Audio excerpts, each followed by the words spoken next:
আমন্ত্রণ জানাচ্ছি প্রিয় দর্শক ২১শে রাতে। আপনারা হয়তো অনেকেই জানেন ৬ জানুয়ারি বাংলাদেশের গণমাধ্যমের ইতিহাসে একটি কলঙ্কজনক দিন। ২০১৫ সালের এই দিনের ৬ জানুয়ারি গভীর রাতে কোনো ধরনের সুনির্দিষ্ট অভিযোগ ছাড়াই ২১শে টেলিভিশনের চেয়ারম্যান এবং সিইও আব্দুস সালামকে আটক করে কারাগারে বন্দী রাখা হয় ২.৫ বছর এবং তার পরবর্তীতে ২১শে টেলিভিশনও দখল করে নেওয়া হয়।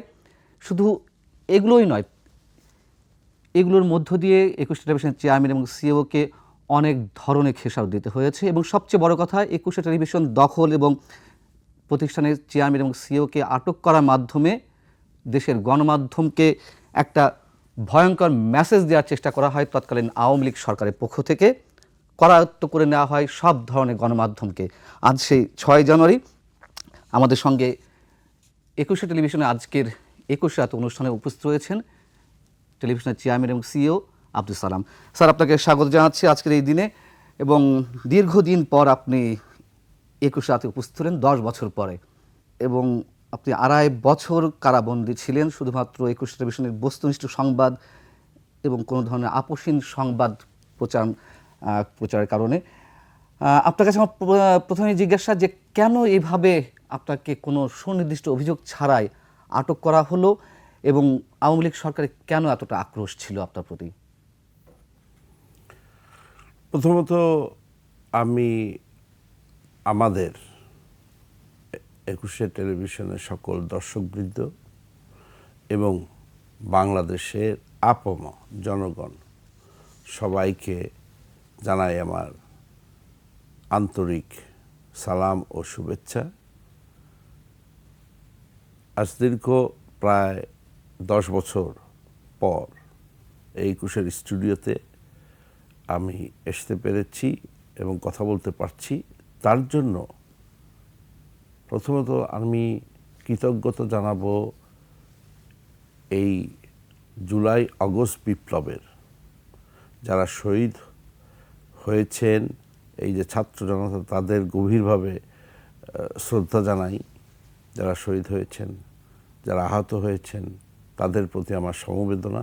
সেই সাথে এই বৈষম্য বিরোধী ছাত্র আন্দোলনের ছাত্র জনতা যারা এই পরিবর্তনটা এনেছে এবং এই যে আমরা আজকে এই নতুন বাংলাদেশ এবং এই নতুন স্বাধীনতা এবং আমরা আজকে যে মুক্তভাবে কথা বলতে পারছি, তার ক্রেডিট তাদেরকে দেব এবং তাদের কারণেই বলতে গেলে এই ৫ই আগস্টের এই বিপ্লবের কারণেই কিন্তু আমরা আজকে টেলিভিশনে এখানে বসে আছি। আমার প্রাণপ্রিয় প্রতিষ্ঠানটা আমি আবার ফেরত পেয়েছি, তার জন্য তাদের কাছে আমি সবসময় কৃতজ্ঞ। এবং এই ছাত্র জনতা এবং এই তারুণ্য এবং তাদের অসীম সাহস এবং তাদের এই বিপ্লব, আই অ্যাডমায়ার দিস, এবং আমি সত্যি অভিভূত এবং আমি একটা আশার আলো দেখতে পাই যে এই তারুণ্যের মাধ্যমে এদের দ্বারাই বাংলাদেশ, এই স্বপ্নের বাংলাদেশ যেটা আমরা স্বপ্ন দেখি, বৈষম্য বিরোধী বাংলাদেশ এবং শান্তির সুন্দর বাংলাদেশ, উন্নয়নের বাংলাদেশ, সেটা আশা করি এদের মাধ্যমেই সম্ভব হবে এবং ২১শে টেলিভিশন সর্বদাই তাদের পাশে থাকবে এবং অনুপ্রেরণা যোগাবে। আমরা সেটা আশা করি। স্যার, যে প্রশ্নটা আমি করছিলাম যে আমরা তো জানি যে ২১শে টেলিভিশন কতটা আপোষহীন ছিল বস্তুনিষ্ঠ সংবাদ প্রচারের কারণে এবং সবসময় সেই উৎসাহটা আপনি দিয়েছেন ২১শে কর্মীদেরকে, এটুকুই জানি। কিন্তু কেন এতটা আক্রোশ ছিল আপনার প্রতি আওয়ামী সরকারের? দীর্ঘ ২.৫ বছর মানে কোনো ধরনের সুনির্দিষ্ট অভিযোগ ছাড়া একের পর এক মিথ্যে মামলা দিয়ে আপনাকে আটক করে রাখা হলো, কেন এতটা আক্রোশ ছিল? ওই দিনকার ঘটনাটা আমি আপনাকে বলি। অ্যাকচুয়ালি এই যে ৬ই আগস্ট ভোর ৩টার সময়, হ্যাঁ ৬ জানুয়ারি, ৬ জানুয়ারি ভোর ৩টার সময় আমাকে এই ২১শে টেলিভিশন থেকে যখন আমি বের হই তখন তুলে নেওয়া যায়। ঘটনাটা অ্যাকচুয়ালি আমি জানতাম না, কারণ আমার মানে চিন্তার বাইরে ছিল যে এরকম হতে পারে। আসলে ২১শে টেলিভিশন সর্বদাই সত্যর পক্ষে এবং মুক্ত গণমাধ্যমে বিশ্বাস করে। সেভাবেই তারা নিউজ এবং কারেন্ট অ্যাফেয়ার্সের যে প্রোগ্রামগুলো আছে সব কিছু সেটা সাহসিকতার সাথে, এবং আমরা এইগুলা প্রচার করতাম, গণমানুষের কথা বলতাম। আমাদের যে সিগনেচার প্রোগ্রামগুলো ছিল, যেমন জনতার কথা, এটা জনগণের কথাই বলে, এবং জনদুর্ভোগ, ২১শে চোখ, নিউজ, এই যে ২১শে রাত, all the news and current affairs programme related with the people, জনগণের সুবিধা অসুবিধা, জনগণের চাওয়া, জনগণের বক্তব্য তুলে ধরতো, এবং সত্য যেটা সেটা। আমরা এই আওয়ামী লীগ সরকার প্রথম যখন আসে, ক্ষমতায় আসে, আসার পর মোটামুটি সম্পর্ক ভালো ছিল, কিন্তু এর ব্যতিক্রমটা শুরু হয় ১৪ সালের ইলেকশনের পরে।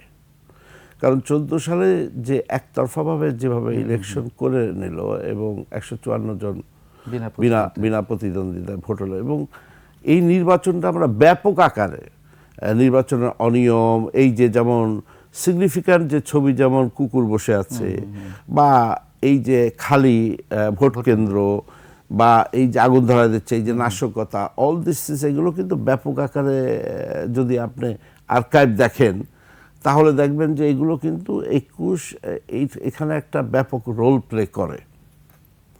এবং সেই সাথে যে আন্দোলন চলছিল বিএনপি অন্যান্য দল যারা ভোট বর্জন, সেগুলো কিন্তু ব্যাপকভাবে দেখায়। এটাই অ্যাকচুয়ালি তৎকালীন আওয়ামী লীগ সরকারের মানে নজরে আসে যে এটা তো আউট অফ কন্ট্রোল, এবং ২১ করতেছে দেখে অন্যরাও সেটা কিন্তু ফলো করে।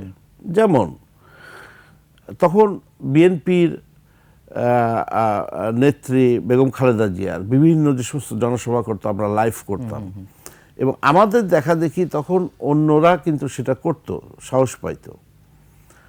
এখন সবাই যখন দেখলো যে ২১শে টেলিভিশন একটা লিড নিল, এবং তখন বলতো সবাই যে হ্যাঁ ২১শে টেলিভিশন তো করতেছে, আমরা করতে অসুবিধা কি।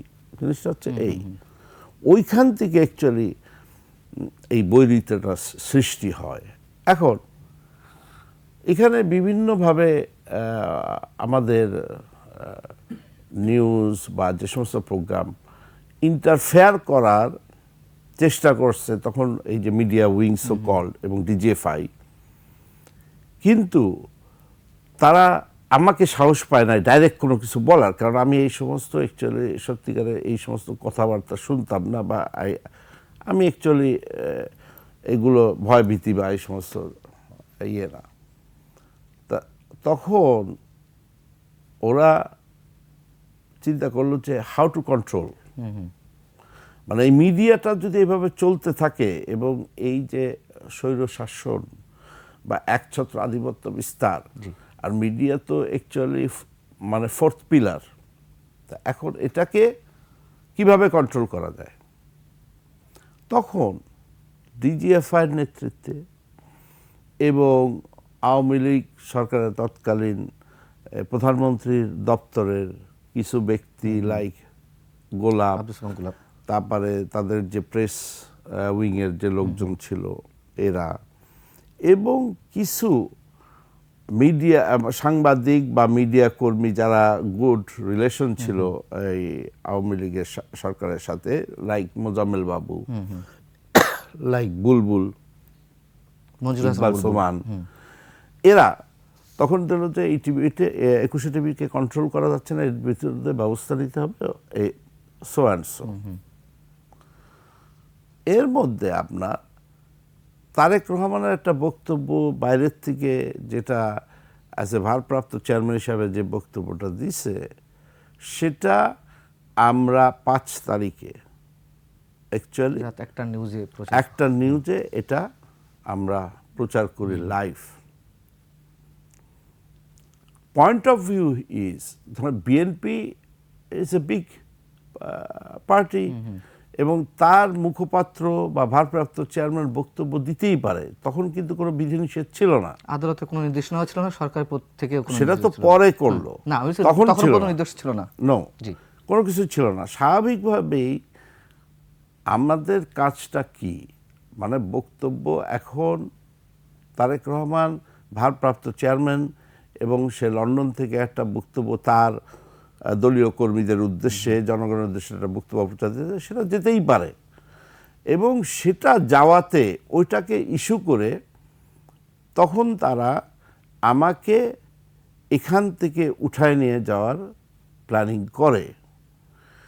এটা পরে আমি জানতে পারি, আমি কিন্তু মানে গুণাক্ষরে জানতাম না যে এই জিনিসটা হচ্ছে, এই কনস্পিরেসিটা হচ্ছে, এটা আমার অ্যাকচুয়ালি জানতাম না। আচ্ছা, তখন এটা আমি যখন এই অফিসে ছিলাম, এখান থেকে বের হওয়ার সময়, কাজে ব্যস্ত ছিলাম, বের হওয়ার সময় তখন এই আন্ডারগ্রাউন্ড থেকে গ্যারেজেতে বেরোনোর সময় গাড়িতে হঠাৎ করে চারিদিক থেকে 7-8 জনের মতো, সব ওই যে ওয়েস্টার্ন ফিল্মে যেরকম একটু রুমাল বাঁধে না মুখে, আমরা কেউ মাস্ক পরা ছিল, এইভাবে ঘিরে ফেলে, গাড়িটা ঘিরে ফেলে, দরজা খুলে আমাকে গাড়ির থেকে টেনে হিঁচড়ে নামানোর চেষ্টা করে, কিন্তু আমি গাড়িতে বসেছিলাম, আমি নামবো না। এরকম তর্ক বিতর্কে আপনারা কারা, কোনো কিছুই বলে না, তাদের পরিচয় দেয় নাই, না দিয়ে তখন আমার ড্রাইভারে আমি বললাম যে ডোন্ট মুভ, এখানে স্টপ। তখন তারা আমার ড্রাইভারে উঠায়, মানে ওরা একজন গাড়িতে বসে গাড়িটা টান দিয়ে নিয়ে গেল কোথায়, ডিবি অফিসে। আমি একটু মাঝখানে জিজ্ঞেস করি, এই যে মুখে রুমাল পরা ছিল, অনেকে মাস্ক পরা ছিল এবং সিভিল ড্রেসে ছিল, আপনাকে মনে হয় যে ওই দিন আপনাকে গুমই করতে চেয়েছিল, না এইভাবে আসবে কেন? না, অ্যাকচুয়ালি তাদের প্ল্যান ছিল কি, মানে পরে যেটা শুনতে পারলাম, কারণ আমি অনেকদিন জেলে ছিলাম, তো তাদের অনেকটির সাথে কথা হয়েছে, অ্যাকচুয়ালি দে প্ল্যান যে এখান থেকে নিয়ে আমাকে অন্য কোথাও নিয়ে গুম করে, যেভাবে আয়নাঘর গুম, যে সমস্ত ঘটনা আমরা দেখি, সেরকম করার প্ল্যান ছিল। কিন্তু যখন ওইখানে লোক জড়ো হয় এবং ওরা রাত্রে যখন প্রথমে আমাকে নিয়ে যায়, অন্য কোনো উপায় না পায়, যেহেতু ফলো করতেছিল, সাথে সাথে আমাদের নিচে যে গাড়িগুলো ছিল, 2-4টা ড্রাইভার আমার পিছে ফলো করতেছিল, ফলো করলে তখন তারা ডিবি অফিসে নিয়ে ওইখানে রাখে অন্য একটা কক্ষে, মানে কি কোনো এন্ট্রি বা কোনো কিছু না, নাথিং, একা এক জায়গায় রাখে, এবং তারা যে কয়জন গেছিল তারা অন্য রুমে চলে যায়, কি কথাবার্তা বলছে, মানে আমাকে হোল্ড করে রাখা, এবং সেটা কয়েক ঘন্টা যাবত। মানে ওদের বোঝা যায় এতে, ডিবিতে উঠায় নিয়ে গেলে তারপরে তো সে এন্ট্রি করবে বা সামথিং প্রসেস, অল দিস, এটা না, তার মানে ওরা আমাকে নিয়ে যায়, নিয়ে তাদের যে প্ল্যান ছিল ওইখান থেকে হয়তো তারপরে অন্যভাবে নিয়ে গুম করে ফেলবে বা সামথিং, সেটা কিন্তু বেশ অনেক ঘন্টা আলাদা আমাকে আইসোলেটেড করে রাখা হয়। এরপরে তখন 3টা ভোরের দিকে বিভিন্ন রিপোর্টার, এর মধ্যে এই যে সিসি ক্যামেরায়, ইটিভির যে সিসি ক্যামেরা ছিল, এই ঘটনাটা পুরো ফুটেজটা পরবর্তীতে নিউজে যায় এবং অন্য টিভি চ্যানেলগুলো এটা ফলো করে, এবং তারা রিপোর্টাররা ডিবি অফিসে যায়, জিজ্ঞাসাবাদ করে যে চেয়ারম্যান সাহেব কোথায়, বলে প্রথমে কয়েক আমরা জানি না, ডিবি অস্বীকার করে না, এই যে ফুটেজ আছে আপনারা নিয়ে আসছেন, এখানে গাড়ি ফলো, এই সমস্ত চাপের সৃষ্টিতে এক পর্যায়ে বিকালের দিকে স্বীকার করে যে হ্যাঁ আমরা তাকে নিয়ে আসছি। এখন কিসে নিয়ে আসছে, কোনো মামলা নাই তো, তখন তারা একটা বানোয়াট একটা মামলায় যে বাদী, তাকে পরবর্তীতে আমার সাথে কথা কয়ে আমি জানতে পারছি, ওই বাদীকে ডিবি অফিসে আইনে বাধ্য করছে আমাকে আসামি করার জন্য, এই যে পর্নোগ্রাফি মামলা, নারী নির্যাতন, শিশু, এই সমস্ত। এই হচ্ছে মামলার সূচনা। তারপরে তো এক এক রাষ্ট্রদ্রোহ মামলা, তারপরে তো অন্য অন্য বিভিন্ন দুদক, মামলা, জি। রাষ্ট্রদ্রোহ মানে অনেকগুলো মামলা দিল, রিমান্ডে নিল মানে কয়েকবার, এই সমস্ত আর কি ইয়ে করে। মানে ঘটনাটা হচ্ছে, এখন আমার প্রশ্ন, তখন কিন্তু এটা লিডটা দিছিল হচ্ছে আপনার ডিবিতে এই যে মাহফুজ, এডিসি মেহেদি, মেহেদি, মাহফুজ হ্যাঁ। আর হচ্ছে নুরুন নবী। জি। নুরুন নবী তারা কিন্তু আমার প্রশ্ন হচ্ছে যে এই যে তারা ইলিগালি আমাকে উঠায় নিয়ে গেল without warrant, without allegation, without anything, আদৌ কি তারা পারে? প্রশ্ন ওঠে না, তাহলে পারে না। এই যে তারা যে উঠায় নিয়ে গেল, কোনো মামলা ছিল না, কোনো ওয়ারেন্ট ছিল না, কোনো কিছু না, তাহলে ডিবি এই যে নুরুন নবী, মাহফুজের নেতৃত্বে এই যে একদল, এদেরকে বলবো তো আমি সন্ত্রাসী। কারণ তারা তো ড্রেস পরিহিত না, তারা তো মুখে কাপড় বেঁধে এই যে উঠায় নিয়ে গেল, এটা অপহরণ। তাহলে এখন এদের কি অপহরণের মামলা হয় না তাদের বিরুদ্ধে? তাদের তো জবাবদিহিতে আনা উচিত। এই যে নুরুন নবী নাকি এখন DIG, I don't know, Nurun নবী এবং এই মেহেদি এবং মাহফুজ।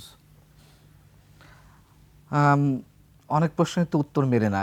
আপনার কাছে আমার প্রশ্ন যে এখানে আপনি কারোর নাম উল্লেখ করেছেন অনেকে, যে প্রাইম মিনিস্টার কার্যালয়ের অনেকে ছিল, গণমাধ্যম যেমন 71 টিভির মোজাম্মেল বাবু সহ মঞ্জু হাসান বুলবুল, এরা কি শুধুমাত্র দাবিদারি করেছে, তার নাকি তাদের ব্যক্তিগত কোনো ইন্টারেস্ট ছিল, সরকারের ইন্টারেস্টের সঙ্গে তাদের ব্যক্তি কোনো স্বার্থ জড়িত ছিল? দেখেন, আপনার চিন্তা করতে হবে, ধরেন 21শে টেলিভিশন তো একটা ইতিহাস আছে। এটা এর আগেও বন্ধ হয়েছে 2002 সালে। তারপরে অনেক সংগ্রাম করে, দীর্ঘ 5 বছর সংগ্রাম করে আমি নিজে নেতৃত্ব দিয়ে এটাকে আবার অন এয়ারে আনার পরে তারপরে এটা কিন্তু সাকসেসফুল। যখন মানে শীর্ষে, মানে খুব ব্যাপক জনপ্রিয়তা, এবং আমরা ঠিকমতো কাজ করতেছিলাম, সমস্ত কিছু ঈর্ষান্বিত অনেকে। এখন অনেকের ব্যক্তিগত স্বার্থ, মানে এটা হচ্ছে কি, আপনি যদি একটা জিনিস দখল করতে পারেন, একটা মানে একটা রানিং একটা স্টেশন বা রানিং একটা প্রতিষ্ঠান, হোয়াট এভার, যেটা আমরা পরবর্তীতে দেখছি ব্যাংক, অন্য অন্য যে দখলবাজি যে জিনিসটা, তা এখন দখলবাজি ন্যাচুরালি স্বার্থ থাকে। এই যে যারা এর সাথে পরবর্তীতে তো আমরা দেখেছি, এখানকার সিও কে হয়েছে, বুলবুল, মঞ্জু হাসান বুলবুল, তারপরে এই যে পীযূষ, তারপরে এই যে যারা যারা এই যে যাদের ইন্টারেস্ট, তারা তো একটা প্রতিষ্ঠানে এখানে কি করেছে, মানে বিশাল অ্যামাউন্টের বেতন নিচ্ছে, যেটা তার আদৌ যোগ্য না। তারপরে লুটপাট তো আছেই, অল দিস থিংস। এখন তার ব্যক্তি বেনিফিটের জন্য এই জিনিসগুলো তারা করছে। এখন সরকার বা হাসিনা সরকার, তার কথা হচ্ছে যে মিডিয়াটাকে, তাদের ইয়ে ছিল যে হাউ টু কন্ট্রোল মিডিয়া। যখন ইটিভিকে ঘায়েল করতে পারছে এবং আমাকে জেলে দিল, তখন সাথে সাথে অন্য অন্য টেলিভিশনের মধ্যে সিগন্যাল চলে গেল যে বি কেয়ারফুল। এবং তারা বলছেও কিন্তু মিটিংয়ে, তথ্য মন্ত্রণালয় এক মিটিংয়ে বলছে যে তোমরা যদি ঠিকমতো গভর্নমেন্ট যা বলে না শোনো, তাহলে কিন্তু তোমার অবস্থায় সালাম সালাম হতে হবে। মানে আপনাকে আটক করে 2.5 বছর জামিন দিল না, 2.5 বছর পর এসে আপনাকে, মানে আপনি একটা পর্যায়ে মুক্ত হয়ে বেরিয়ে এলেন, আবার আপনাকে কারাবন্দি করার 1 বছরের মাথায় 25শে নভেম্বর 2015 21 টেলিভিশন দখল করে নিল। এবং ঠিক যে প্রক্রিয়া আপনাকে আটক করা হয়েছিল, ওই প্রক্রিয়াতে একটা আতঙ্কজনক পরিবেশ তৈরি করে DGFI, NSI, DB, SB, police, সব বাহিনীর সদস্যরা এসে যেভাবে 21 টেলিভিশন দখল করলো, এবং আপনি যেটা বলছেন যে একটা মেসেজ দেওয়ার চেষ্টা, মানে দেশের সব ধরনের গণমাধ্যমকে আওয়ামী লীগ সরকারের পক্ষ থেকে এই মেসেজটা দেওয়ার তাদের টার্গেট ছিল যে যেমনটা আপনার ভাগ্যে ঘটছে এবং 21 টেলিভিশন দখল করে নেওয়া হচ্ছে, অন্য কেউ বাড়াবাড়ি করলে তাদের ভাগ্যে এরকম ঘটবে, এরকমটাই। রাইট। মানে আপনি দেখেন, ওরা আমাকে অ্যারেস্ট করলো জানুয়ারির 6 তারিখে। তারপরে 25 নভেম্বর জি এসে দখল করলো, কি বলল মালিকানার এস আলম,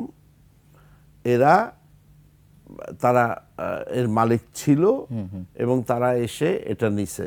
তার মানে আপনারা দেখেন 11 মাস লাগলো, 11 মাস যে প্ল্যানিং, কারণ তারা তো মালিক ছিল না কখনো। কাগজপত্রে এবং সমস্ত কিছু আর জেসির অমুক তমুক, তার একটা বোর্ড ছিল, বোর্ডে আমি চেয়ারম্যান ছিলাম, অন্য বোর্ড মেম্বার ছিল। বোর্ড মেম্বারদের কে তো তুলে নিয়ে গেছে ডিজিএফআইতে, ওই যে ইসলামী ব্যাংকের মতো স্টোরি, এবং জোর করে সই করাইছে বোর্ড মিনিটসে, অল দিস থিংস। মানে এই যে প্যাটার্নটা, তার মানে এর পিছনে ধরেন এখানে হচ্ছে মানে সরকারের, তার মানে আওয়ামী লীগ সরকার, তারা একটা মেসেজ দিতে চাইছে যে ইটিভিকে একটা এক্সাম্পল করে, যার জন্য কিন্তু আমার এই দীর্ঘ জেলখানায়। আর একটা জিনিস, সেটা হচ্ছে ওই যে স্বার্থন্বেষী মহল যারা এর মধ্যে যার বেনিফিটেড, তারা কিন্তু এই যে এস আলমের সামনে দাঁড় করায়। এস আলম এর পিছনে কি গোলাপ, যেমন গোলাপের স্ত্রীর নাম হচ্ছে গুলশানারা, আমি তো চিনিও না। এই গুলশানারা সে রেগুলার প্রতি মাসে 21 টেলিভিশনে লক্ষ লক্ষ টাকা নিত। সে কি কাজ করতে এখানে? নো। তাহলে সে প্রতি মাসে এভরি মান্থ এই গুলশানার নামে 3 লাখ টাকা করে নিয়ে যাইত। আচ্ছা, তারপরে আপনি আসেন অন্য যারা সোকল ডাইরেক্টর, ওই যে কি নাম, রাসেল সংগঠনের শহীদুল্লাহ, সে ডাইরেক্টর, তার কোনো কাজ নাই এখানে, কন্ট্রিবিউশন, সেও প্রতি মাসে মাসে মাসোয়ারা নিচ্ছে। এরকম এভরিবডি, জিনিসটা বুঝছেন? তার মানে এখানে লুটপাট। আচ্ছা, তারপরে তারা শেয়ার পায় কোথার থেকে? এই যে শেয়ারগুলো ধর বেআইনিভাবে শেয়ারগুলো ইস্যু করাইছে, যেটা আদৌ মানে আইন সিদ্ধ না, তারা ইউজ করছে ডিজিএফআইকে। আমাকে জয়েন্ট স্টক বলছে তো, ডিজিএফআই এসে বসে থাকে, আমাদেরকে প্রেশার দিয়ে এই সমস্ত করাইছে। তা এখন ঘটনা হচ্ছে কি দেখেন, আমরা তো যেমন 21 টিভি একটা এক্সাম্পল, এইভাবে কিন্তু জিনিসগুলো করলো। এবং এর সাথে ডিজিএফআই সবচেয়ে বেশি জড়িত, এই যে DGFI, সোকল NSI and all this things, তারা এই সমস্ত সংস্থারে ইউজ করে এটা করছে। এটা কিন্তু ইটিভি ফার্স্ট। তারপরে কিন্তু আমরা দেখছি অন্য প্রতিষ্ঠান সেম একই প্যাটার্নে, ইসলামী ব্যাংক, অন্য সমস্ত কিছু দখল হইল।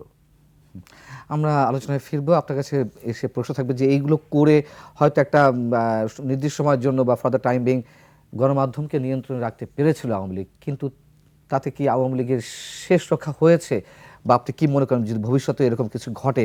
সেই প্রশ্নের উত্তর আমরা নেব একটা ছোট্ট বিরতি পরে। দর্শক, ফিরছি খুব শিগগির।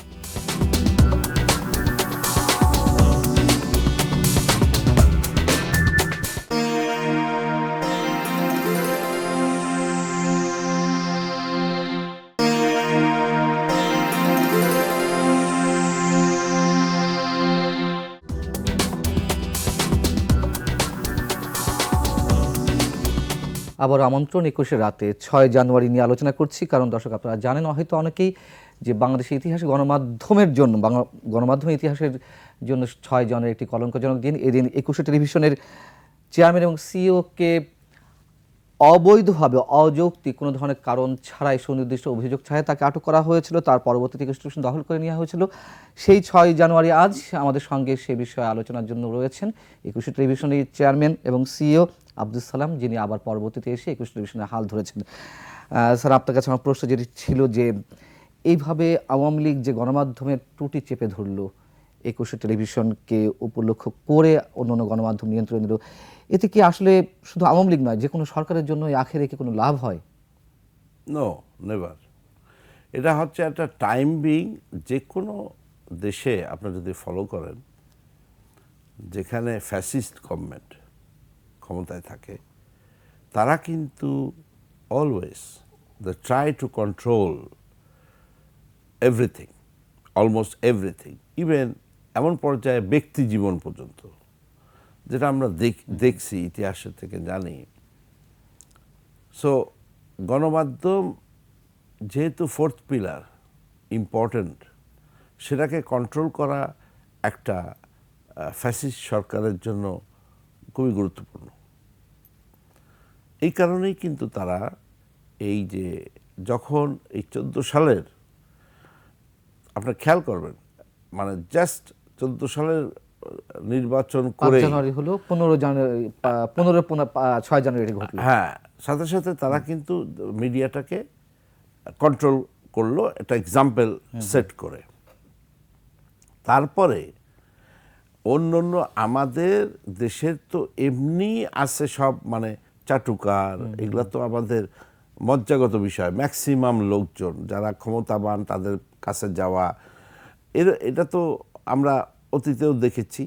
সো এরা হলো কি, এই যে যারা সাংবাদিক বা যাদেরকে আমরা রেসপেক্ট করতাম, ধর সাংবাদিক, তারা নীতি নৈতিকা বিবর্জিত হয়ে এই যে মানে চাটুকার বনে গেল, তাবেদারি করা শুরু করলো। সমস্ত আপনার যদি মানে শেখ হাসিনার আশেপাশে যাদের দেখতেন, তারা কিন্তু সবাই কিন্তু বেনিফিশিয়ারি, কোটি কোটি টাকা তাদের অ্যাকাউন্টে, তাদের দুর্নীতির শেষ নাই। তারা তো অ্যাকচুয়ালি নট প্রফেশনাল, তারা কিন্তু আজকে এই অবস্থা। তা আমার মনে হয় যে এটা একটা, হ্যাঁ, 21-এ টেলিভিশনের উপর দিয়ে অনেক অত্যাচার গেছে। আমি নিজে নির্যাতিত, সাফার করছি। ধরেন 2.5 বছর জেল, এটা একটা দুটো দিন না তো, 2.5টা বছর। না শুধু কারাবন্দী জীবন নয়, অথবা 21-এ টেলিভিশন আপনার প্রিয় প্রতিষ্ঠানকে দখল করে নেওয়া নয়, এর পাশাপাশি তো আপনার অন্যান্য ব্যবসা বাণিজ্য বা সব বন্ধ। হ্যাঁ, সেটা একটু জানতে চাচ্ছিলাম, কি ধরনের খেসারত দিতে হয়েছে আপনাকে এই দিনগুলো? খেসারত মানে কি, আমার ধরেন এই যে স্টিল নাও আপনার, আমার এই যে দুদকের মামলা দিছে, আমি আসলে তো আমার বেসিক যেটা, আমি তো আসছি হচ্ছে 1995-96 সালে। Actually I come to invest Bangladesh. আমি তো জার্মানে বসবাস করতাম। আমি বিদেশের থেকে টাকা এনে বাংলাদেশে ইনভেস্ট করছি, যেমন 21 টিভি, যেমন বিভিন্ন গার্মেন্টস সেক্টর, ফাইন্যান্সিয়াল ইনস্টিটিউট, অমুক তমুক বিভিন্ন জায়গায় জার্মান থেকে টাকা এনে। আর আমাদের দেশের লোকজন তো এখান থেকে টাকা নিয়ে বাইরে নিয়ে চলে যায়। আচ্ছা, এখন এগুলা সমস্ত, ধরেন আমি এলটিইউর একজন তার মানে লার্জার ট্যাক্স ইউনিটের সদস্য, তার মানে আমি হাই ট্যাক্স দিই বাংলাদেশে, আমি জার্মানেও কিন্তু ট্যাক্স দিই। আচ্ছা, এখন আমাকে দুদকের মামলা দেয়, আমার সমস্ত কিছু ডিক্লেয়ার, দেখেন কতখানি ন্যাচারাল অবস্থা। এই দুদকের মামলা সমস্ত মিথ্যা টিয়ে দিয়ে ভুল হিসাব টিসাব করে এই দুদকের মামলা এখনও কিন্তু চলমান, চলতেছে। অন্য মামলার থেকে একটা এই যে রাষ্ট্রদ্রোহ থেকে খালাস হলো, আরগুলো কিন্তু এখনো আছে। এখন এই যে নির্যাতিত, আমি কিন্তু অন্যদের মতো আমি কিন্তু এই সরকারের কাছে যে আমাকে মিথ্যা মামলা দিয়ে হয়রানি করছে, আমি কিন্তু অ্যাপ্লিকেশন করছি যে এই সমস্ত মামলা থেকে মানে যাতে অব্যাহতি দেওয়া হয়, কারণ এগুলা দিয়ে তো আই এম সাফারিং, আমি ব্যবসা বাণিজ্য করতে পারতেছি না। কিন্তু এখনো পর্যন্ত এর কোনো হয় নাই, সাইনি। কিন্তু অনেকের গুলো তো কোয়াশমেন্টে চলে গেছে বা সেগুলো প্রত্যাহার করা হচ্ছে, কিন্তু আপনার কি দুর্ভাগ্য? না, দুর্ভাগ্য, আমি তো পলিটিশিয়ান না, I am not a politician. সেই জায়গা থেকে বলছি যে এর মধ্যে আপনার জন্য দুর্ভাগ্যের বিষয়। শোনেন, আমি তো পলিটিশিয়ান না। যদি পলিটিশিয়ান হইতাম হয়তো আমার যদি তাহলে আমার মামলা উঠে যেত, বা আমি যদি পছন্দের কারোর হইতাম সাথে সাথে আমার মামলা উঠে যেত। আমি তো অফিসিয়ালি আই অ্যাপ্লাই। আমি এই গভর্নমেন্ট ফর্ম করার আমার মনে হয় 2 সপ্তাহের মধ্যে যায় আমি আইন উপদেষ্টার কাছে অ্যাপ্লিকেশন দিয়েছি অফিসিয়ালি। সবাই জানে এটা হয়রানিমূলক মামলা, সেটা প্রসেসে আছে, আজ পর্যন্ত তার কিন্তু কোনো সুরাহা নাই। আমাকে হাজিরা দিতে হয় স্টিল, জি, এখনো পর্যন্ত। হ্যাঁ, কারণ মামলা তো আছে। তা এখন শুধু তাই নাই যে ব্যবসা বাণিজ্যের যে কথা বললাম, আমি তো কোনো ব্যবসা বাণিজ্য করতে দেওয়া হয় নাই, করতে পারি নাই। যে ব্যবসা ছিল মানে সেগুলো তো আপনার মানে মানে একটা আপনার শোনেন, ইফ মানে একটা গভর্নমেন্ট মেশিনারি টার্গেটিও তা আপনার করার কিছু নাই। তা এখন অনেকে সারেন্ডার করে, অনেকে তাদের সাথে সমঝোতা করে, ভাগাভাগি করে, সেটা তো আমার পক্ষে সম্ভব না বা সম্ভব হয় নাই, যার জন্য আপনি তো ইচ্ছা করলে অনেকের সঙ্গেই লিয়াজও করতে পারতেন, অনেক ধরনের মানে অনেক ধরনের প্রক্রিয়া ছিল, নতজানু হয়ে অনেক কিছু করার, গিভ অ্যান্ড টেকের মাধ্যমেও অনেক কিছু করার ছিল, কিন্তু আমরা যত জানি আপনি সে পর্যন্ত যাননি বা যাওয়ার ন্যূনতম কোনো ইচ্ছা প্রকাশ করেননি, কিন্তু আপনি কি ফাইট দিয়ে যাবেন? দেখেন, হয়তো এটার একটা ব্যাখ্যা আমার মতো করে দিতে পারি। তো আপনার হিস্ট্রি বুঝতে হবে। আমার বয়স যখন 19 বছর, 19 ইয়াং বয়সে আমি জার্মান যাই, সেখানে পড়াশোনা করি, সেখানে কাজ করি, তারপরে সেখানে বিজনেস করি, আর I was very very much successful. একটা সময় আমি দীর্ঘ মানে প্রায় 30 ইয়ার্স জার্মানে ছিলাম। তো যখন আপনি মানে সাকসেসের শিখরে, তখন আপনি চিন্তা করেন, তার মধ্যে একটা স্টোরি আছে, কেন ওয়াই আই কাম ব্যাক। আমি তখন চিন্তা করলাম যে ওকে, ঠিক আছে, দেশের জন্য কিছু করি, দেশের জন্য কিছু করা দরকার, সেই ইয়েতে কিন্তু বাংলাদেশে আসা। তা এখন বাংলাদেশে এসে যাতে মাসিভ কর্মসংস্থান হয় সেই সমস্ত সেক্টরে, অন্য অন্য ধরনের যে মিডিয়া, তখন এই যে ফার্স্ট ইটিভি তার সাথে যুক্ত হলাম, এই সমস্ত দেশের জন্য কিছু ধরো আমার অভিজ্ঞতা থেকে বাইরে যে অর্জন করছে সেটা বাংলাদেশে পজিটিভলি কাজ করার জন্য, এই জন্য কিন্তু আসা। এখন এখন আপনারা বলতে পারেন হয়তো ক্যারেক্টারলি সমস্যাটা কোথায়। আমি যদি বাংলাদেশের রেগুলার ব্যবসা করতাম, অন্য ব্যবসায়ীদের মতো হইতাম, হয়তো আমার সমস্যা হইতো না। আই কুড ম্যানেজ, যে গভর্নমেন্টই আসুন না কেন লেয়াজু করে, যেমন অন্য অন্য ব্যবসায়ীরা করে, তাদের উপায় নাই, they have to do this. কিন্তু আমার সমস্যা হয়েছে, কারণ আমি লং টাইম এই দেশে ছিলাম না। এবং আপনাকে একটা জিনিস বুঝতে হবে, আপনি যদি বিদেশে জার্মান দেখেন, দেখবেন ওইখানের মানে ফরেস্ট, বন, গাছগুলো দেখবেন সব সোজা সোজা, স্ট্রেট।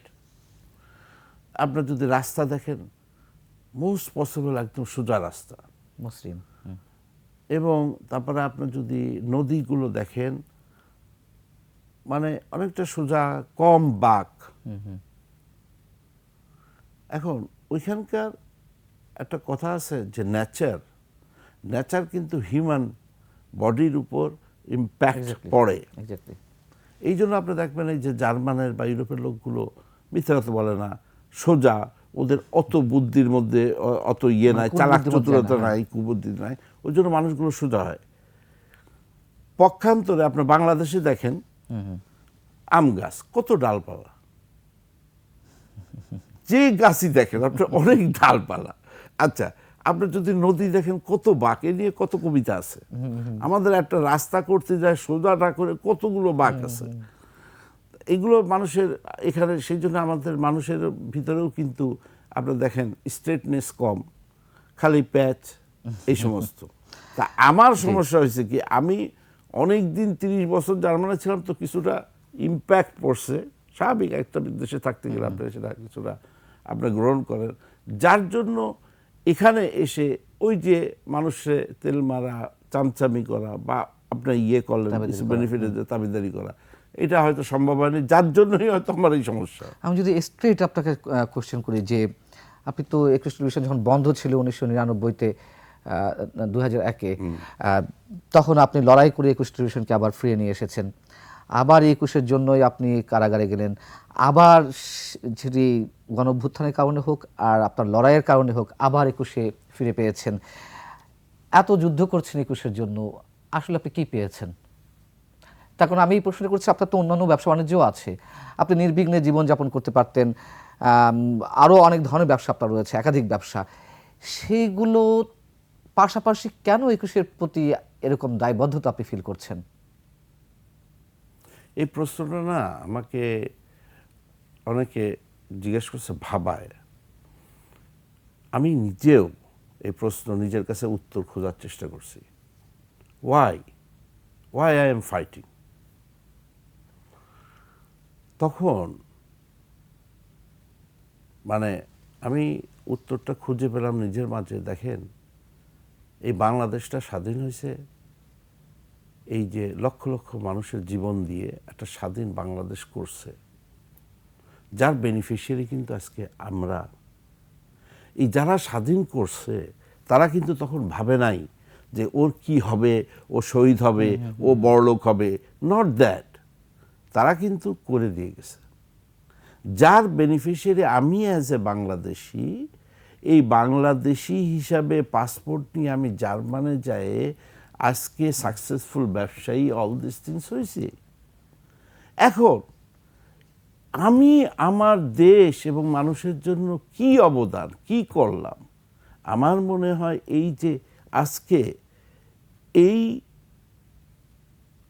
ফাইটটা, আমার যে ফাইট, কারণ একটা অন্যায়ের বিরুদ্ধে ফাইট, 21 বন্ধ করা, ইট ইজ অন্যায়, এটা অন্যায়। এই অন্যায়ের বিরুদ্ধে কিন্তু আমার ফাইটটা ছিল যে এইভাবে অন্যায়ভাবে বন্ধ করতে পারে না, যার জন্য লং 5 ইয়ার্স ফাইট করে, রাস্তায় নেমে, নিজের অর্থ খরচ করে, লোকজনের বেতন দিয়ে, সমস্ত কিছু মেনটেন করে, তারপরে এগেন আবার এই স্বৈরাচারী সরকারি টিভি দখল করে নিল, দখল করাইলো অন্যরা দিয়ে মেকানিজম করে, ডিজিএফআই এবং অল দিস থিং। 9 বছর পর again come back and still I am fighting. অন্তত আমি আমার নিজেকে বলতে পারি, ইয়েস আই ফাইট ফর একটা 21 টেলিভিশনের জন্য বা 21-এর জন্য, গণমাধ্যমের জন্য আই ফাইট। শুধু 21 তো নয়, গণমাধ্যম বা গণমাধ্যমের জন্য, বাক স্বাধীনতার জন্য আই ফাইট। এখানে এই যে কেন, ধরেন আমি আগামীতে আবারও ফাইট করব, হয়তো এখন নেক্সট অন্য গভর্নমেন্ট আসলে আবার চেষ্টা করলো, ধরেন বন্ধ করলো, কিন্তু আমার ফাইট থাকবেই। অন্তত আমি তখন এই জেনারেশন, দেখেন আজকে এই যে স্টুডেন্টরা, কয়েক হাজার স্টুডেন্ট মারা গেল, তারা অকাতরে সাহসিকতার সাথে জীবন বিলিয়ে দিল। শুধু স্টুডেন্ট, সাধারণ মানুষও তো, সাধারণ মানুষ, ভ্যান চালক, lot of story is there. এবং এখনো আহত অনেকে। এরা কি তাদের নিজের বেনিফিটের জন্য? নো, তারা কিন্তু কিছু আদর্শ, নৈতিকতা, এই বৈষম্য বিরোধী এই দেশে কেন এইসবের জন্য ফাইট করতেছে। ফাইট করে তারা কি পাবে না পাবে সেটা আমার কথা হচ্ছে, আমি তো আল্লাহ তাআলা আমাকে অনেক দিছে, আমি অনেক পাইছি। ধর আমি আমার ইয়াং বয়সে, ধরেন এই যে পাশ্চাত্যে থাকার সুযোগ, এবং I enjoyed, I earn money, সমস্ত কিছু, সব কিছু কিন্তু এই যে লক্ষ শহীদের বিনিময়ে বাংলাদেশটা হয়েছে বলেই কিন্তু পাইছি। এক্স্যাক্টলি। তাহলে সেই জন্য তার তো কিছু তো দিতে হবে প্রতিদান। আমি আহ্বান জানাবো প্রবাসী যারা আছে সকলে, তারা কিন্তু প্রবাসী থেকে, দেখেন রেমিটেড যোদ্ধারা, তারা কিন্তু কন্ট্রিবিউট করছে, অবশ্যই। তারা করতেছে, প্রতিনিয়ত করতেছে। এবং আমাদের প্রবাসে অনেক সাকসেসফুল পিপল আছে, এবং তারা কিন্তু করে, তাদের জন্য, দেশের জন্য তাদের মন কাঁদে, তারা একটা সুন্দর বাংলাদেশ দেখতে চায়, উন্নয়নশীল বাংলাদেশ দেখতে চায়। এই যে তারা ইউটিউবার আছে, অল দিস, তারা কিন্তু ফাইট করতেছে নিয়ত, প্রতিনিয়ত। তো সুতরাং দেশের বাইরে থাকলে তখন দেশের জন্য আলাদা একটা মায়া থাকে। হয়তো সেই কারণে এই যে আমার এই যে ফাইট এবং আমার এই সংগ্রাম, এবং এটা ধরেন এখন এরকম আছে, আগামীতে এই ফাইট অন্যায়ের বিরুদ্ধে সব সময় আমি। আপনি কি মনে করেন বর্তমানে গণমাধ্যম কতটা স্বাধীন? আলহামদুলিল্লাহ, বর্তমানে গণমাধ্যম ইজ রিয়েলি মুক্ত, স্বাধীন। এবং অনেক টেলিভিশন বা মিডিয়া আমি খেয়াল করি, তারা ওই সেলফ সেন্সরশিপ, যেটা বিগত 15 বছর ধরে করে আসছে, সেখান থেকে বের হয়ে আসতে পারে নাই এখনো। আবার আর এক গ্রুপ চিন্তা করতেছে, এই যে এই গণমাধ্যমের ওরা না, যদি আবার পরিবর্তন হয় তার থেকে বেশি আগায় কিছু করার দরকার নাই, সেফ সাইডে থাকি। This is fact. কিন্তু we should appreciate this government really, এবং ডক্টর ইউনূস স্যার নিজে পার্সোনালি সে কিন্তু বাক স্বাধীনতার পক্ষে জি। এবং মুক্ত গণমাধ্যমের পক্ষে, নো ডাউট। এবং এই সরকারের আমলে আমি বলবো যে গণমাধ্যম এবং বাক স্বাধীনতার 100% প্রয়োগ হচ্ছে। আমরা প্রায় শেষ পর্যায়ে আপনার কাছে শেষ দুটো প্রশ্ন ছোট করে যদি উত্তরটা পাই, যদি মানে যে এক্সাম্পলটা আপনি দিলেন এবং আমরা সবাই জানি গত 15 বছর বা 15.5 বছর সেলফ সেন্সরশিপের মধ্যে দিয়ে গেছে, তাবেদারি করা হয়েছে, কথিত স্টার সাংবাদিকদের ভূমিকা আমরা দেখেছি। যদি ভবিষ্যতে আবারও সাংবাদিকদের এবং গণমাধ্যমের ভূমিকা ওই ধরনের তাবেদারিপূর্ণ হয়, তাহলে কি আমাদের গণতন্ত্র আবারও হোঁচট খাবে কিনা? অবশ্যই। মানে বেসিক্যালি প্রথমে তো এই যে ধরেন আমরা যেটা দেখছি জি। যে সো কল্ড সাংবাদিক, ইন্টেলেকচুয়াল, যারা দুর্নীতিবাজ, তেলবাজ, জি। লেসপেন্সার, এদের যেমন এখন অনুসন্ধান করা হচ্ছে, তাদেরকে কয়েকজন অ্যারেস্টও করা হয়েছে, এবং তারা কিভাবে এই যে শত শত কোটি টাকার মালিক হলো, এগুলো রিয়েলি এগুলা দেখা উচিত, তদন্ত করা উচিত এবং এদের বিচার করা উচিত, শাস্তির আওতায় আনা উচিত। যদি সেটা করা হয় তাহলে ভবিষ্যতে এরকম তেলবাজ দালাল এই সাংবাদিকরা হওয়ার ক্ষেত্রে দুইবার চিন্তা করবে। এক্স্যাক্টলি। আমার শেষ প্রশ্ন, যেহেতু 9 বছর পর আবার আপনি পথ চলা শুরু করেছেন 21কে সঙ্গে নিয়েই, নতুন করে পথ চলার এই পর্যায়ে এসে আপনার প্রতিশ্রুতি কি 21-এর পরিবার, গণমাধ্যম যেগুলো রয়েছে এবং একই সাথে পুরো বাংলাদেশের মানুষের উদ্দেশ্যে? অবশ্যই আমার আশা এবং স্বপ্ন বাংলাদেশ মানে মুক্ত গণমাধ্যম থাকবে, বাক স্বাধীনতা থাকবে এবং বাংলাদেশটা এগিয়ে যাবে এবং বৈষম্য দূর হবে, দুর্নীতি দূর হবে এবং মানুষ ন্যায় বিচার পাবে। এই জিনিসগুলো এনশিওর করতে হবে এবং সেখানে গণমাধ্যমের ভূমিকা অপরিসীম। অনেক ধন্যবাদ স্যার আপনাকে। আমাদেরকে শেষ করতে হচ্ছে। দর্শক, শেষ করছি। ভূমিকায় মানে উপসংহারে কিছু বলার নেই। 21 টেলিভিশনের চেয়ারম্যান এবং সিইও আমাদের সম্মানিত স্যার যে কথাগুলো বললেন, তার মধ্যে শুধু 21 টেলিভিশনের উত্থান পতন নয়, আমার মনে হয় 21 পরিবারকে, ওই 21 পরিবারের যে গল্প এবং ব্যক্তি আব্দুল সালামের যে গল্প, তার মধ্য দিয়ে পুরো বাংলাদেশের রাজনীতি, বাংলাদেশের নানান পর্যায়ে উত্থান পতনের অনেক ধরনের মিল রয়েছে, বা পুরো বাংলাদেশের পরিস্থিতি বুঝতে গেলে 21 টেলিভিশনের যে উত্থান পতনের গল্প, সেটি একটু দেখলেই হয়তো সবাই সহজে বুঝতে পারবেন। ভালো থাকুন সবাই, ভালো থাকুক 21 পরিবার। শুভরাত্রি।